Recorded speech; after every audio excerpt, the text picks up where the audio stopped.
Okay, well, welcome to all of the participants that are here and to those who represent various interests in this particular event. This is the 4th annual OU Shark Challenge at Ohio University, the Eastern Campus. It's our privilege to welcome all of you once again.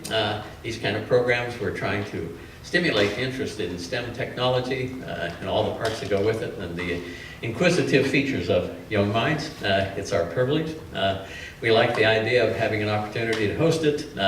We appreciate the judges being willing to take some time and coming. It is my privilege to introduce our Master of Ceremonies, Ed Maurer. And while he's coming up, I would say once again, just thank you all for participating. It's one of those things we try and do in the new age, this idea of getting young men and women to try and be presenters in a variety of ways. Ed, why don't you take over? Thank you, Michael. It's really exciting to be here. I had the privilege of sitting through the preliminary rounds, and it was some excellent presentations, so I'm looking forward tonight, and I'm sure that those guests that weren't here earlier will be in for a real treat. I want to share with you that major funding is provided by Tech Growth Ohio, and Tech Growth Ohio is sponsored by Ohio University, and the Ohio Third Frontier program is based at Ohio University's Voinovich School of Leadership and Public Affairs. At the end of the night, a $1,500 cash award will be given to the team finishing the final round in first place. And we'll talk a little bit about the voting and the like here in a few minutes. Each team will be given 15 minutes to present, followed by 15 minutes of questions from the panel of judges. Timers will signal with cards, and at the 2-minute warning and at the 30-second warning, and when time is up for both the presentations and again for the Q&A with the judges. I am really pleased today to introduce our judges. First is Wendy Anderson, Director of the St. Clairsville Chamber of Commerce. Wendy. At the far end of the table is Ed Lumen, Project Manager for Appalachian Partnership with Economic Growth, or as we call it, APEG. And Ed has come down from Steubenville, is that correct? Correct. Okay. Trevor Bigler is with the law firm of Miser & Miser and has graciously offered to serve as a judge at the last minute. He's serving in place of Denise Pence, President and CEO of Preferred Holdings, LLC, who was called away at the last minute for business. So, Trevor, thank you. Okay, we are ready to go. I'm going to start out with the first team,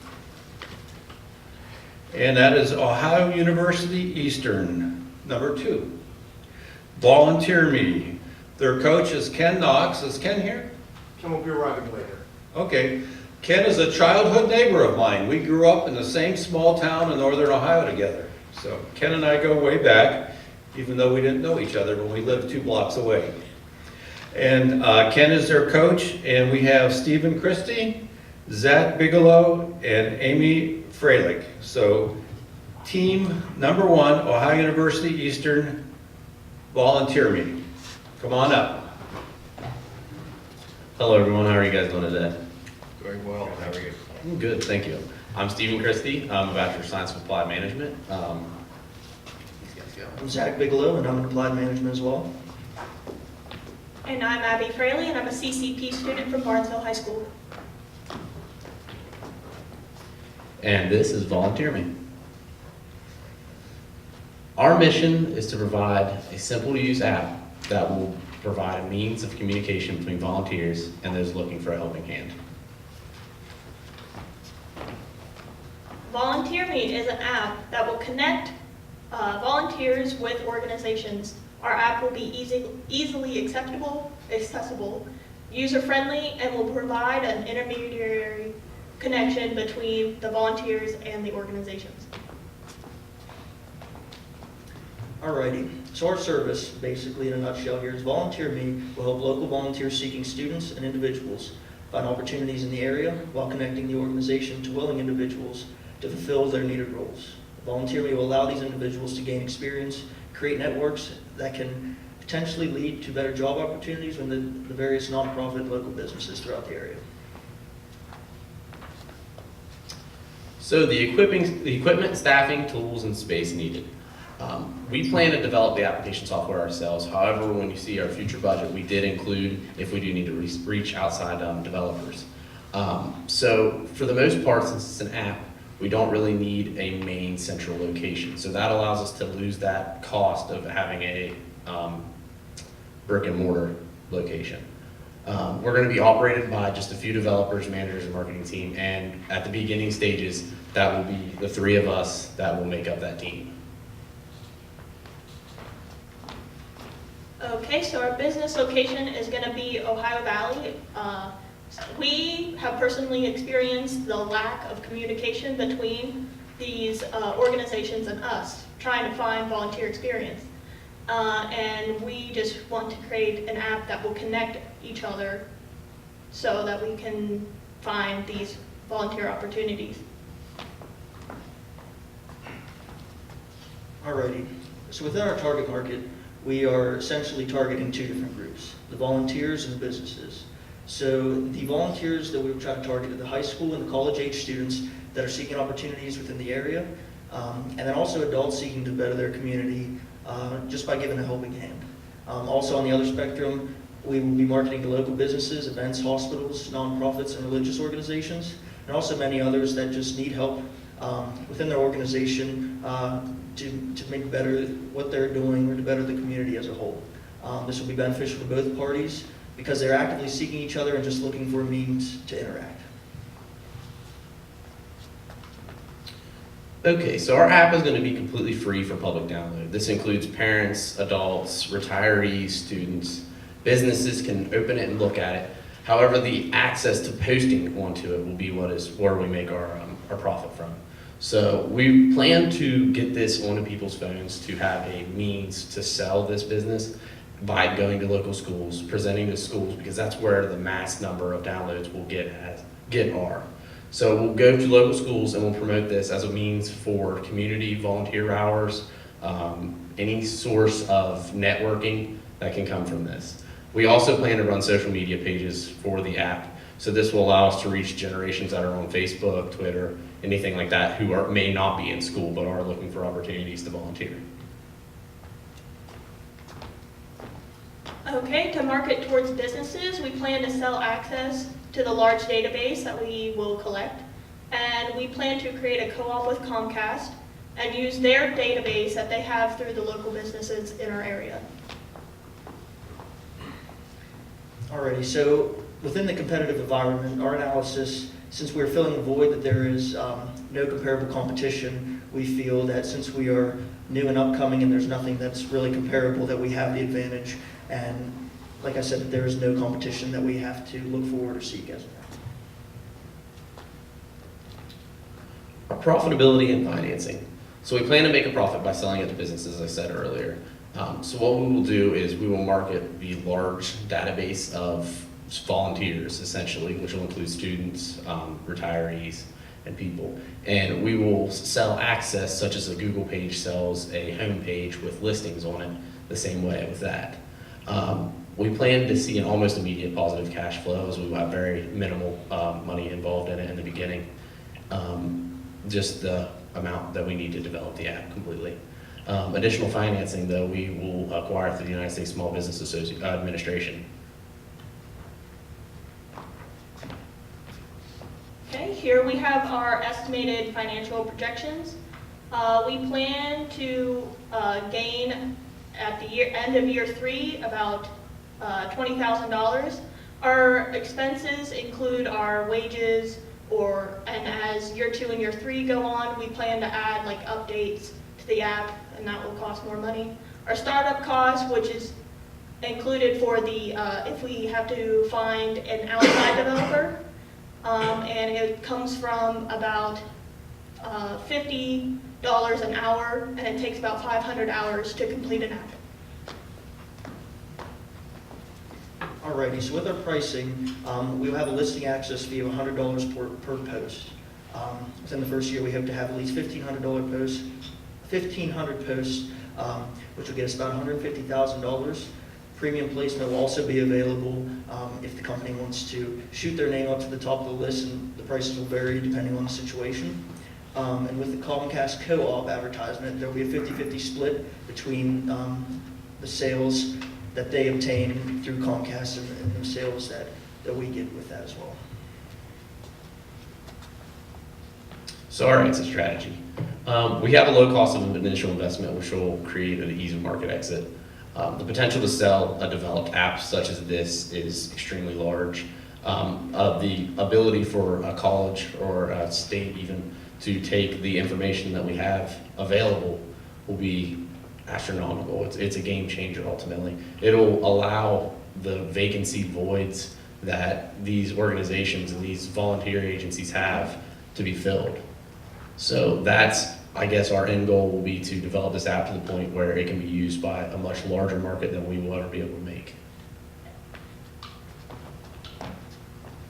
And we have one local resource we can use, is the Small Business Development Center located at Zane State.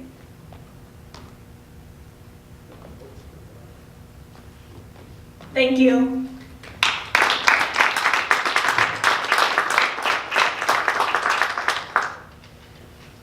Okay, I'll go ahead and start. Thank you. Nice presentation. And I'm glad that you talked about, like Ed said last week, about the seniors. One of my questions, if I were to say I want to put my volunteers out there, or I want to put my app, like I want to say I need some volunteers, and if they get credit for volunteer hours, will you be able to track those volunteer hours? Will go into that company, like say the St. Clairsville Chamber, will be able to track that? So one thing we mentioned developing, we didn't talk about it in the slides, we talked about it between us, would be a system of a printout, because I know a lot of sports teams and other things that require volunteer hours need proof of volunteering. So this would just be a means that after the hours are completed and both parties agree that what they did was correct, we will email or print out a receipt that basically just says that I was here, this is what I did, and I did it for this amount of time. My question would be, I was most interested in your plan to have a cooperative with Comcast. Is that something that Comcast has done in the past with other companies, or how did you come up with that idea? So we kind of talked about this with Dr. Knox, and he kind of came up and guided us along this idea, and it has happened in the past. And since they have such a large database of different businesses, it'd be beneficial to us and also to them, like I said, because we would split profits, but that we would gain access to that large database so that we could, track different businesses as well, and then they could also get their cut off of it as well. Okay. Yeah, very nice job of updating things and putting some really nice touches on your final presentation. My question is back to you mentioned $100 and you need $1,500. $100 was for selling access for the business, and you anticipate 1,500 clients, so to speak, in the first year. Is that correct? So it would be per post. So it wouldn't have to be necessarily, so maybe a company could post 10 to 100 times, however much they would like to post, but you wouldn't have to attract 1,500 different companies or entities. You would just have to get those posts, and they would be charged just 100 for the free labor, basically, that they would receive.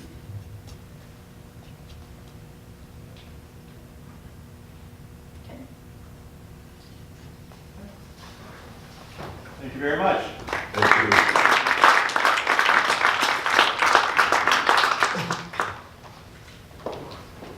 Okay, next we have Ohio University Eastern Team Number 1.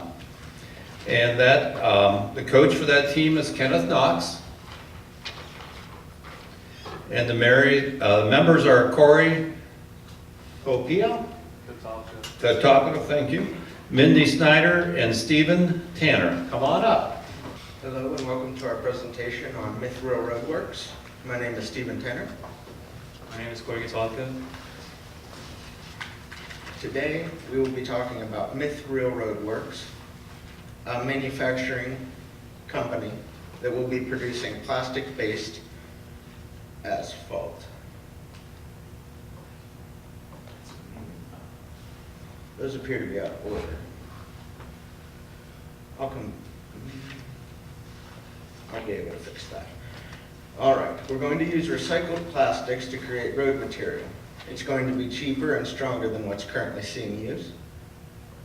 We're going to be using plastic as a base, which will increase the plasticity of the road material, which means the road will feel less forces.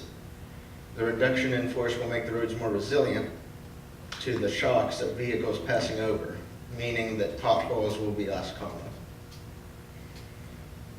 We're going to require the industrial equipment, as well as a factory and distribution center, which we have estimated we will need about 20,000 square feet, and we will require some on-site storage. For our staffing, we're going to require administration. We're going to need shop foremen to oversee the factory floor, a project engineer to install and maintain the equipment, industrial workers to work on the floor, as well as research and development to continually improve our product. We will need 20 to 40 personnel, all of which will be professional, which will be roughly $1 million per year in a payroll. Our industrial equipment will be roughly $1.6 million for our startup equipment. And our factory location will require $100,000 per month for a lease. Our manufacturing plant is going to have access to the Ohio River. The river, being centrally located, is going to let us ship around to pretty much any area that would need it, asphalt, within 100 miles approximately. It would also allow cheap river transportation since it has access to the Ohio River. Our target market includes small municipalities as well as larger paving companies. Interest will arise from a cheaper product that performs well. Our marketing strategy is direct wholesale to paving contractors. Marketing will include a website/social media to direct communication to contact potential interest parties. Competitive environment analysis. Other road material manufacturers, our product is cheaper, greener, and more resilient than the asphalt on the local market. Not only will we provide jobs for our employees, we will also provide employment to those who maintain roads. With the copious amount of oil and gas business in our area, our asphalt will reduce the damage to the large trucks that are used in those business through mithril asphalt resilience to become potholes. Parking lots for all businesses will be cheaper to repair and last longer.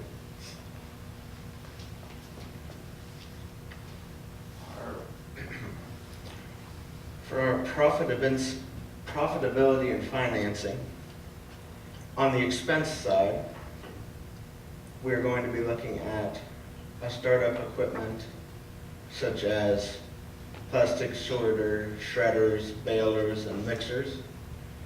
Our startup real estate, as mentioned before, will be a 20,000 square foot facility with river, railway, and highway access, which will be $100,000 per month. Our utilities will be scalable, but with the above of 2 of each of the previously mentioned machines, we will only require approximately $10,000 in utilities per month. For our purchase of materials, we will require $10 per ton for the plastics and $60 per ton of asphalt for our final product, for each ton of final product. And our salaries will be $100,000 a month. We intend to use price leadership and volume of sales as our profit. I believe this is the point. No. Apologies. For our income, we intend to sell mithril plastic-based road material at $100 per ton. We intend to sell 120,000 tons per year at startup, which is $12 million in sales each year. We intend 12 million in sales, but for our first year expenses, we will require 1.6 million for equipment, 1.2 million for lease, 1 million in salary, and 8.4 million per year for our material costs, such that we will be at about $1 million loss. This is where, in the subsequent years, we will be making $1.4 million in profit, such that we break even after the second year.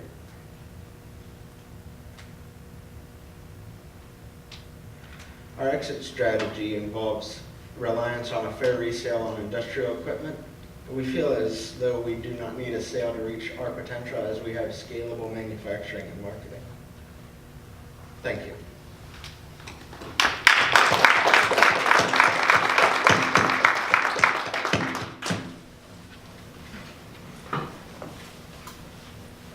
Number of questions for you guys, so I'm trying to figure out what I want to ask you first. My main question is, has this type of plastic and rubber asphalt mix ever been used in the United States anywhere to date? Not in the United States, no. We have done research, and we found that the UK and India have begun using plastic-based roadways. The UK interests me because they have similar climate to us, wet, cold. How long has it been in use there? They began in 2016, and the trial run was fairly successful. Okay. You guys can go ahead. I'll come back in with another question. How does the composition of the salt, how does that, because I know the salt breaks down our roads, so how is that with your product? I mean, would you use the same? I know they use brine.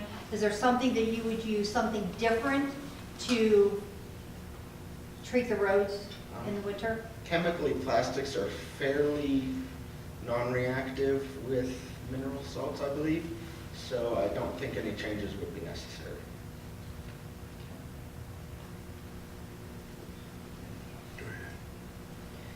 You also mentioned about this product being more environmentally conscientious. Aside from the obvious element of recycling, is there something else that makes it more environmentally friendly, chemically, I suppose, as opposed to using traditional asphalt? Not necessarily. The primary goal of the project is to use as much recycled plastic as possible while improving the infrastructure. Okay.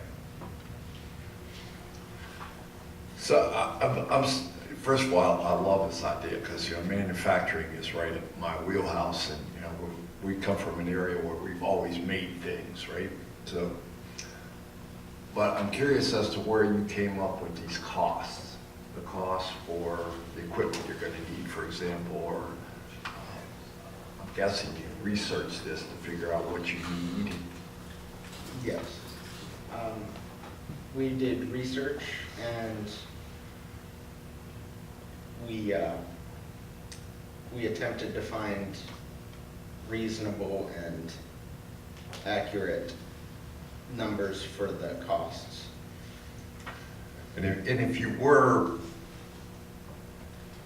going to pursue this idea, have you thought about where the money's going to come from to help you with this equipment that you need to buy? I mean, I'm guessing you two are the CEOs, right? Your bank account's pretty healthy. You finance $12 million, whatever that is, in equipment that you're going to need. Yes. We were hoping to look into environmental subsidies as well as potential infrastructure grants, things along those lines. One question that I had was the factory location that you're describing along the river, is that where the base components of this substance are made, or would this be where the final product is made that could be readily applied to the roadway? Because I know that the traditional asphalt, you know, the aggregates are made in one place and it's mixed together and transported on, you know, fairly close to the site because it has to be kept hot. So would this be the components, or would this be the final product? And does it have to be kept hot like traditional asphalt? It would have to be kept hot. So we could mix it if it was close, or we could sell as components. Okay. Did you reach out to the company in the UK to speak to them? No, we did not. Okay, that's it. Thank you. Thank Thank you.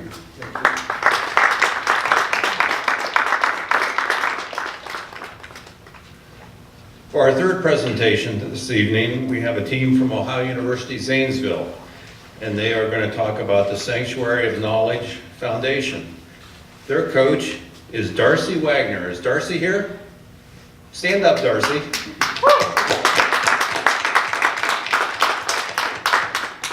We appreciate the time that you have given your team and that Ken has given his teams. And I see Ken here, so stand up, Ken.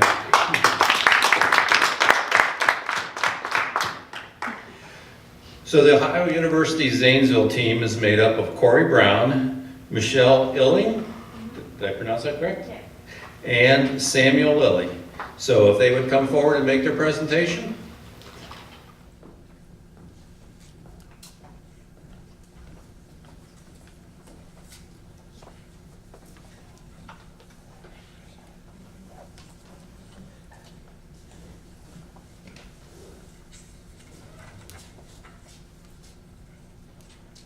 Good evening, everyone. My name is Sam Lilly. This is Michelle Illing. This is Corey Brown. We are the team representing OUZ. We will be presenting on our nonprofit, the Sanctuary of Knowledge Foundation, your local connection to the natural world. This is made possible with the Sanctuary of Knowledge being a 63-acre property consisting of crisscrossing wooded trails. Our mission statement is, the Sanctuary of Knowledge Foundation provides the opportunity to experience Ohio's vegetation and wildlife through education, tourism, recreation, and technology that enhances the connection to our natural world. So, although we're a nonprofit, funding is vital to our success. We need funds for marketing, payroll, and different improvements to support our growth. And we're going to do the funding in 4 different categories. The first category is partnerships. We're going to partner with colleges and school districts in the area and in the surrounding areas. This will be completely free for them, but as this generation grows up, as these college students and high school students grow up, they will be the business owners. They're going to be the community leaders. They're going to be the investors in this organization. And so that in itself is vital. We are also going to apply for grants, county, state, and federal grants. Donations. This is a huge part. This is what these kids are going to grow up and become. The business leaders, the agencies, and the clubs. We're going to partner with them and so that they can donate through a tier system, a 4-tier system, and receive different awards based on donations. We're also going to get donations from individuals and families in the community. They're going to be able to donate through our website and our mobile application. Fundraising is another way we will receive funding. We're going to have annual fundraisers, including a 5K race. As far as staffing, the Muskingum Valley Park District is governed by the Board of Park Commissioners.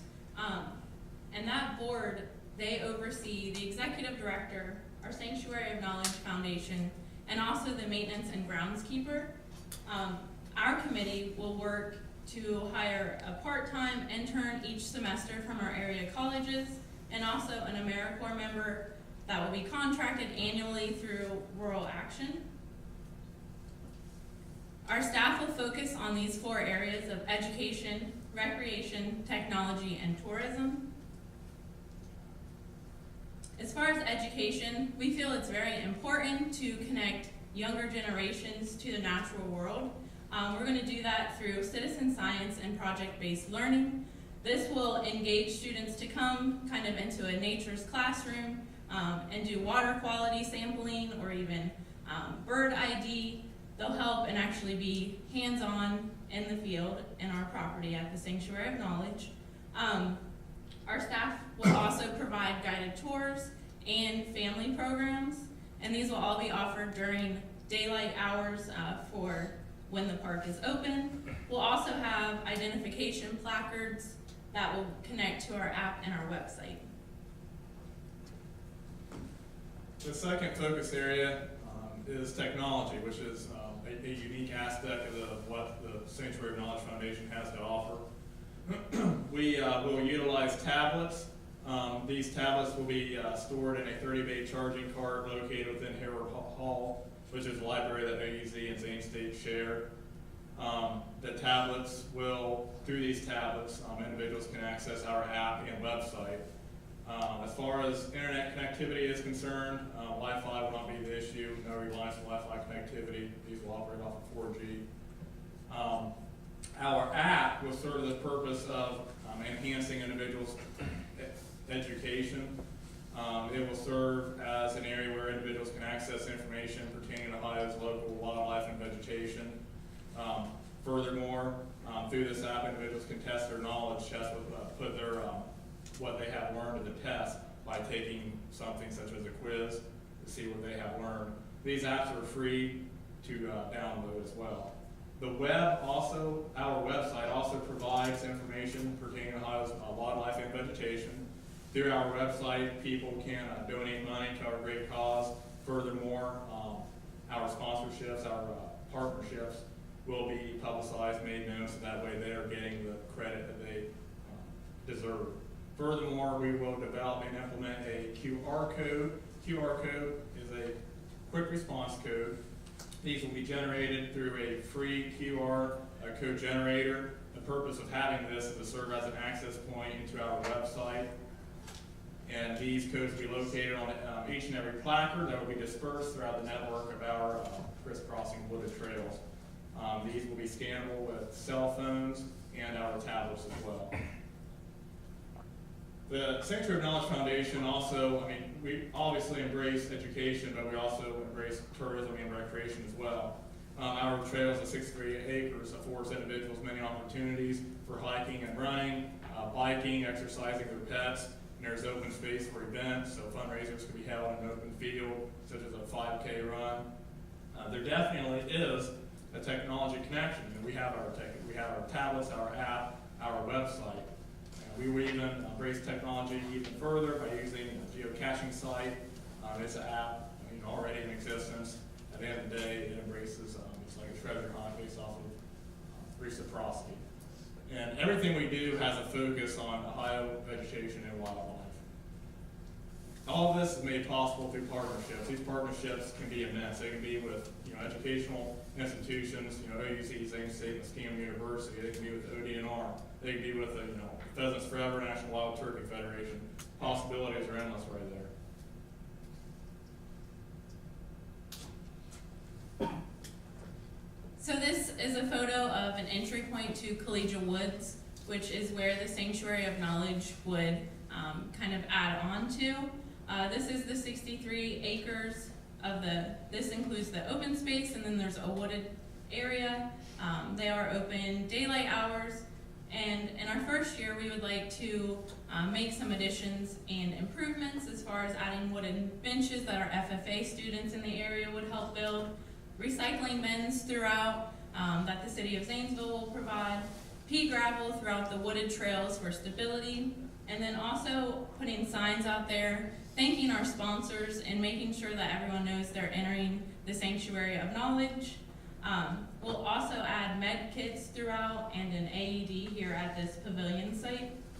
As far as the office space, the interns and the AmeriCorps can use the office space at the Muskingum Valley Park District, and we'll also use that space for our weekly meetings and our monthly board meetings.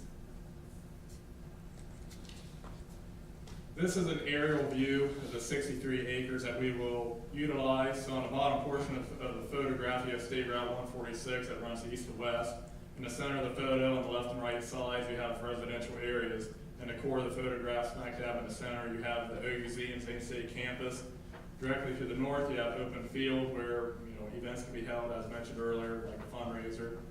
To the north of that open field, you have the woods. That's the core of the Sanctuary of Knowledge. In the woods, you have our network of trails. And there's even 2 wooden bridges that have been built by Ohio University students in the past. Our target market, of course, we will target Zanesville. That's the home of the Sanctuary of Knowledge Foundation. We will also branch out to the surrounding areas and communities as well. We will reach out to colleges, whether it be Zane State, Ohio University, Zanesville, Muskingum University, and of course, or K-12 schools. And outside of that realm, we will reach out to the outdoor recreational enthusiasts as well. Reach out to those individuals who are just, intending to escape the daily grind of their daily lives. And with one of our main focuses being on education, we want to reach out to those who want to learn more about, what the vegetation of wildlife that is native to the state of Ohio. At the end of the day, it's a great place for families to take their children to learn and to simply have a good time.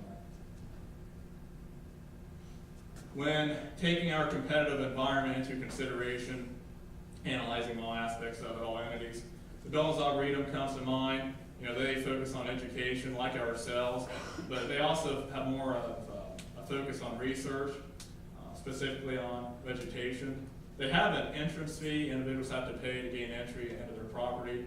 The Sanctuary of Knowledge Foundation, we don't have entrance fees. We don't charge people to take advantage of what we have to offer as a nonprofit organization. Another aspect of competition we direct attention to, recreational areas and parks. Examples of these involve Salt Fork State Park, Dillon State Park. These focus on recreation, leisure activities, as do we, but we also have that focus on education as well. And lastly, there are over 40 trails scattered throughout Muskingum County as well. The Sanctuary of Knowledge Foundation operates as a nonprofit organization. We are a committee underneath the Muskingum Valley Park District and the board. And so we work alongside them to make our trails as beautiful, as active, and as growing as possible. Good for the community and good for even beyond. We're estimating a $60,000 startup budget. This will give us plenty of funds to really get rolling, clean up these trails, and start this beautiful piece of property. After that initial year, a $50,000 estimated annual cost is what will be required to support that growth, continue to make partnerships, and meet the needs of our community and beyond. Marketing is vital. Even in our industry of being a nonprofit, we realize the need to be omnipresent in our society. What does it mean to be omnipresent? It means to be known by every face and every person in our community. How are we going to do that, you might ask? Well, we have several different strategies. One is social media. We plan to be on top of the social media game, hitting Instagram platforms, Twitter, YouTube videos, really showing people without them even coming, this is what we're all about, this is what we do. We're also going to send postcards to schools, to organizations, to different groups and clubs saying, here's a visual representation. This is just one glimpse of what you'll see when you come to our property. Phone calls is what salespeople do. Well, hey, we're going to incorporate that as a nonprofit. We're going to call amongst people, because why not? We're going to initiate that conversation. We're going to say, hey, come and join us. Come meet us here in Zanesville, Ohio. Face-to-face is vital. Us three, as a committee, are the face of this organization. We are the people that you look at when you want to talk to someone. Us three are the reason that people will invest, because people invest with people. We're also going to include billboards. We have an interstate running straight through Zanesville, Ohio. Perfect place to put these billboards up on the busiest intersections. All of our sponsors will be publicly recognized and thanked on a continuous basis for their support. How are we innovative? We are taking the unfamiliar, being Ohio's wildlife and vegetation, that we are offering to educate individuals about. We are pairing that with the familiar, which is in this case technology, our tablets, our app, our website. Technology is very prevalent in our society. Our youth are exposed to technology, very early nowadays. Like it or not, society evolves around technology. And also we have that focus on education. And everything we have to offer is free to use, no charge to take advantage of what we have to offer. And when taking all this into consideration collectively, it truly is a one-of-a-kind nonprofit. We are not afraid to talk about our exit strategy. Because we are underneath the Muskingum Valley Board of Directors and the Park District, we just operate as a committee. And so, as if we were to close, we would transfer those responsibilities to the Muskingum Valley Park District. We would then transfer our funds from our bank account into theirs. So we would transfer the responsibilities and the funds, and this would be a very simple process. We'll align these with SMART goals, specific, measured, aligned, realistic, and time-bound goals. We'll focus with 5 businesses in our area, 3 colleges, and then 5 schools, whether that's 1 grade level or if that's our 1 school within 5 districts. And we'll review this every year with our board so that we're making sure that we're aligned with our mission, with the Park District's mission, and making sure we're growing and expanding so that we can continue to be your local connection to the natural world. Thank you guys very much. We're ready for questions at this time.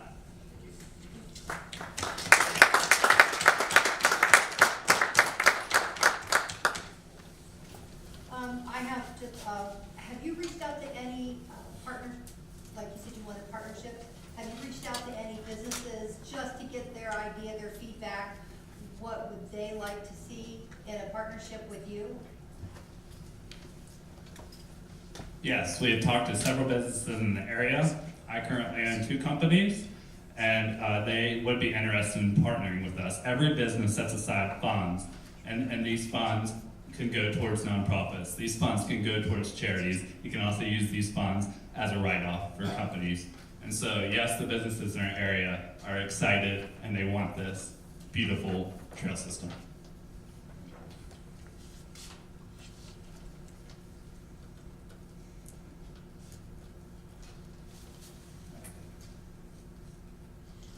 Somewhere I saw information on what your sponsorship fees are going to be. I didn't see that in the presentation, but just want to congratulate you. You guys have done a nice job both weeks. Economic development is where I live, and quality of life is a key component in economic development, and I think what you're proposing is definitely a quality of life issue that can be an attraction for people that are looking potentially to move to Muskingum County. But could you go through those sponsorship levels for us? Yes, so you mentioned the tiers, and so we created 4 tiers. We started with bronze, went up to silver, gold, and then a diamond tier. And these tiers amount to different amounts of money that businesses will donate to us on an annual basis, if not more. At the lowest level, bronze, they will be at the bottom page of our website with a small logo, and that is simply it. As it goes up, by the time you get to gold, they move to the top of the website. We mention them more, we put them on our social media, and they start to appear on the signs around our trail system. And as you go up and up and up, begin to donate $2,500 a year to our nonprofit organization, of course, tax write-offs included. As you get to that point, you get a huge logo on the front page of our website. We mentioned you in public, social media, we mentioned you in the public. We also put you right on our front page. The Sanctuary of Knowledge Foundation and My question related to your use of technology, and I found that interesting. As far as the tablets are concerned, and you mentioned the placards, so what will the placards state, and then what is the purpose of the tablet? How does that add to what's on the placards? So the tablets, schools will want to bring, students to the Sanctuary of Knowledge to enhance their understanding of the natural world. And, especially if it's younger individuals, all of them aren't gonna have cell phones. I know, younger people are acquiring cell phones, but still, they would have them tablets to take out into the Sanctuary of Knowledge and use. And, they can access the app and, look at the information, everything. There would be pictures of the vegetation and wildlife and what have you. Some school brings out 100 students, we're not gonna have 100 tablets. If we got that big, then, shoot, by all means, we would go out and get that many. But in the beginning, we would look at, having, a few handful of students, would be assigned one tablet, what have you. But the purpose is to, as mentioned in the presentation, put them with something they know. I mean, half of them will probably have, a tablet at home that they're using, their parents let them use. So, it's just great to take something that they know and then pair that with the natural world and get them familiar with it. The placards, we were thinking have those placards by, different trees, what have you, like have one placard by a maple tree, have a brief description of the maple tree, maybe have a fun fact, maple syrup, comes from the maple tree. I mean, obviously that basic element. And, cardinals, what have you, have information on, the cardinal, the blue jay, all these placards be scattered across, the property. And of course, every placard, as mentioned in the presentation, will have that QR code. Okay, thank you. What? I'm not familiar with these woods. What's in there? I mean, you want people to come there. What are they going to see when they get there? Are trees? Are there wildlife now? Are you going to have to go out to the wilds and borrow a few animals? What's in those woods right now? Right. Well, when you go in there, you're not going to see a rhino, a giraffe, or anything like that. But so you have that open field, like in that image I showed you guys. That open field is primarily for playing ball or what have you, but hosting events. But you get into the woods, that's where like the core of the education is. So it's basically all woods, and you have your trails scattered all throughout. And there's even there's new trails in development right now to further the network of trails that are currently in existence. And yes, there are animals in there, white-tailed deer, your birds, your raccoons, what have you. And we had even talked about, it wasn't mentioned in the presentation, but we had even talked about partnering with ODNR, even making a sanctuary inside the Sanctuary of Knowledge, making a sanctuary like maybe a marsh area or something like that, to bring in more diverse wildlife in there and to further enhance, everybody's educational experiences. Though ODNR loves to, take on projects like that, they like to help out. Did you think about doing something like a physical trail, like an exercise trail, like take one trail and make it into an exercise trail? Have you thought about doing that? We didn't think about that specifically, but I think with what we would be doing starting out, we would already be heading in that route. Like as Michelle mentioned, with that pea gravel, if you didn't have any stability on those trails, a bunch of roots and everything would be exposed, creating hazards, people could trip and fall, what have you. That pea gravel would help create a more stable foundation, so it wouldn't be as muddy and all that, during rainfalls and all that. So that pea gravel is kind of the first step, in leading in that direction to make it more worthy of being, ran on or walked on or what have you.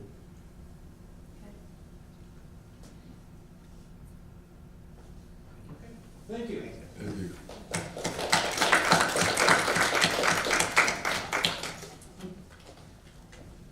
Let's give another round of applause to all of our teams.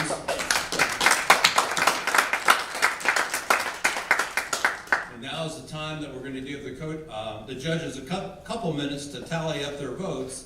And we have the opportunity to involve everybody here in the voting because there's a special category called the crowd favorite. And shortly there'll be some buckets up here. And I suggest we put them over on this side so people don't have to walk around the computer. And if you look in your program, there's a card that will allow you then to vote for the team of your choice. Each bucket, you want to hold a bucket up, has a team name on it. So remember those teams are, and I'll read them. Ohio University Eastern 1 is Mithril Roadworks Paving. Team Ohio University Eastern 2 is Volunteer Me. And Ohio University Zanesville is the Sanctuary of Knowledge Foundation. So there'll be a bucket right over here to my left for you all to drop your card in to vote. And while you're voting, I'd like to thank everybody that has participated. You want to go ahead and set the buckets out? Participated in the organization and putting this all together. And I'm going to ask Mr. Michael Shore to come up if he would join me, because I don't know everybody that's been involved with this program. So I'm going to call on Michael to share all those that have been involved with putting this organization and this great event together. And I think it's great to all of our participants who did this. This is a really neat opportunity and good experience for you, and a great programs, great presentations that you all made. So while he's mentioning those involved, members of the audience, if you would please come up and vote.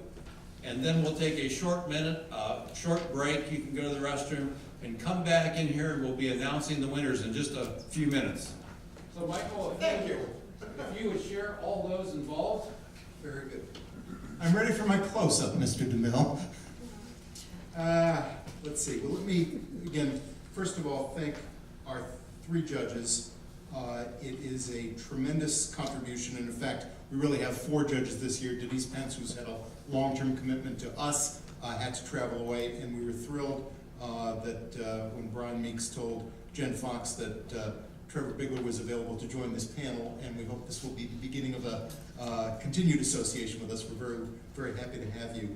And Wendy Anderson, who with the Chamber has been helping to build recognition for this event. It's lovely to have you on the panel. Edwin, we have a connection that I hope we will also maintain for a long time. You've added also something special to this, and it's nice to have you. I want to talk about Ed Maurer for a moment. Having Ed here is really extra special. When I first came here to OU Eastern in 2011, we had, I guess, ended a period where the 2 schools, Eastern and Belmont Tech, then became Belmont College, had become a little distant from each other.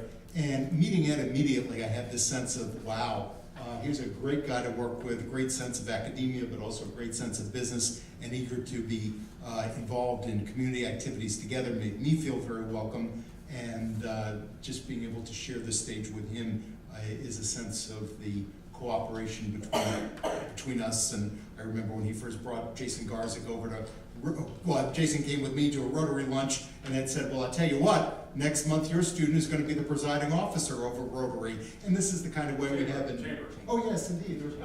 Sorry. That's the other envelope, sorry. Over the Chamber, that was about 5 years ago.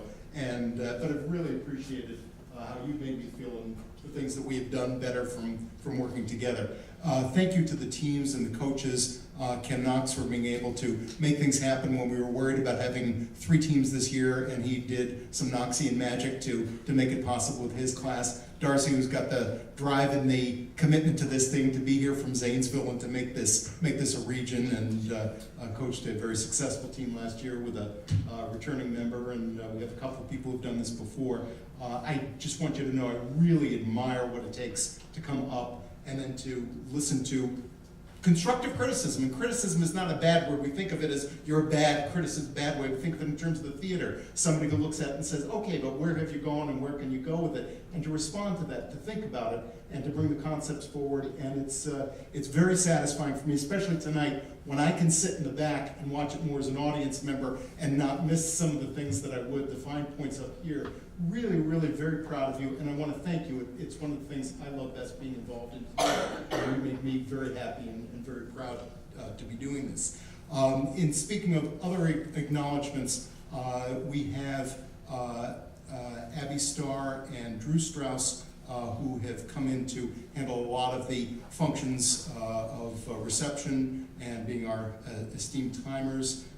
We have a lot of people on the OUE, faculty and staff, Nancy Edgar, Pam Saffel, our interim dean, Bob Klein, Dennis Fox and Beth Case, both of the theater, the OUE maintenance department, Jay Morris, Jason Garzik, who has been a partner and advisor to me in many, many functions over the years and has helped organize for this, Peter Lim and E.J. Shadzinski, Trent Duffy, our many alumni and student volunteers, and we have several with us now, Luke McDonough, who has returned to us, and Kyle Sutphin, both are veterans of the OUE Shark Challenge. Let me turn toward the back of the room. Casey Clark, who is in the booth, thank you. It was so good when Colton brought you into this thing the first time, and immediately we knew there's a capable man who's going to have his hands on the trigger, and it's in very good hands. Jen Fox has stepped out where we thought our timing might be a little bit off, so she's checking on our reception. Jen has been instrumental in keeping this going, and I'd like to thank particularly Colton Strauss, who is in his second year of helping run this thing and will be on to the third year. You have shown incredible energy and maturity and worked so well with the other people who've been involved, staff, alum, students, and recruiting, and really, really very pleased to see you making your mark at OUE, and I think it's just great. It's been a pleasure to work with you. I had probably left off many people, but since I can't think of the names for the moment, I'm going to sneak off stage without saying another word, except for thank you. Thank you. Wonderful, Master Summers. Okay, now, we're going to close voting here in a second, so now is the opportunity to come up. We'll just take a short little timeout. If you need to slip out to the restroom and come back in here, we will announce the winners, and then right after this event, announcing the winners, we'll proceed to the lobby outside for a reception. So please put your cards in, and we will tally them up as soon as we can.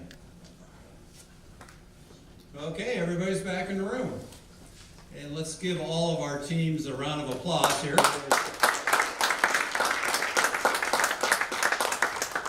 And I'm very pleased to announce today that the winner of the 4th annual OUE Shark Challenge is Ohio University Sanctuary Knowledge Foundation. Come on up.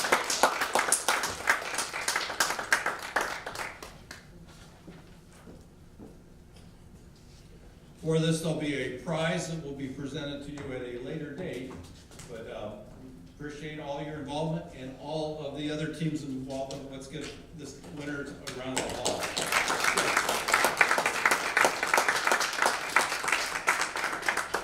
So we are now going to recess outside for reception. We'd like for you to greet all of our teams, and right now, Jen is coming in with gift baskets for our 3 judges. Just in case the reception food isn't totally to your satisfaction, you can charge the judges, and they'll open up apples and oranges and pineapples. Okay, so Jen, would you present those to our Jen and Brian. Brian. Thank you. Okay, we are recessed.